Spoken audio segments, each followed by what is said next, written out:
Fait chaud. Vidéo, t'inquiète, 3, 2, 1. T'inquiète. Il sait plus quoi inventer comme titre.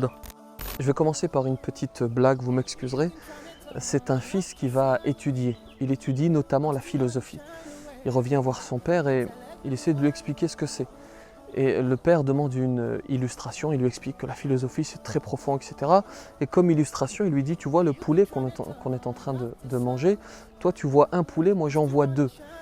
Et le père va se saisir du poulet, va le manger, il va lui dire, bah toi tu mangeras le deuxième. Vas-y, chatouille bas pour que je rigole. J'avais un ami lorsque j'étais plus jeune qui, lorsque j'avais un problème, me disait toujours « t'inquiète », le fameux « t'inquiète ». Et je sais que certains parmi vous ont l'esprit troublé par certaines vidéos dans lesquelles on vous explique, on nous explique avec un peu, voire beaucoup de condescendance, qu'Allah n'existe pas. Alors à mon tour de vous dire « t'inquiète ».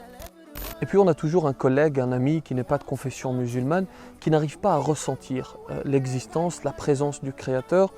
Je vais essayer dans cette vidéo de vous donner une idée pour le mettre sur la piste. A tout de suite.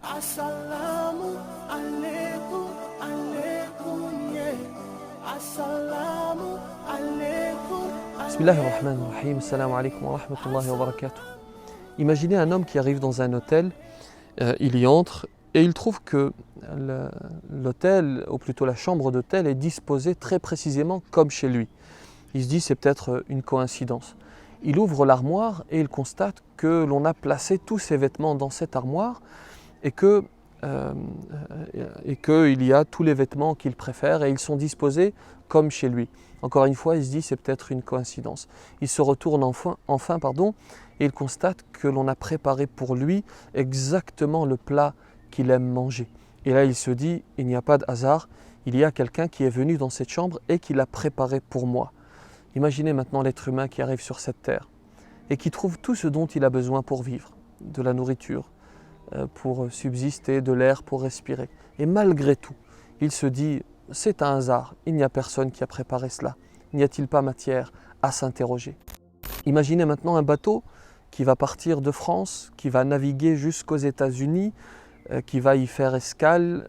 Vous avez des milliers de passagers à bord du bateau, ils vont descendre, il va reprendre des passagers, revenir depuis les États-Unis vers la France. Et arrivé en France, on vous explique qu'il n'y avait pas de commandant à bord, que le bateau est parti tout seul et qu'il est revenu seul.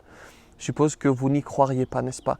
Imaginez maintenant quelqu'un qui vous explique que dans ce monde, avec tout ce que nous connaissons, ce que je viens de citer, le fait que nous avons la possibilité de nous nourrir, de respirer, etc.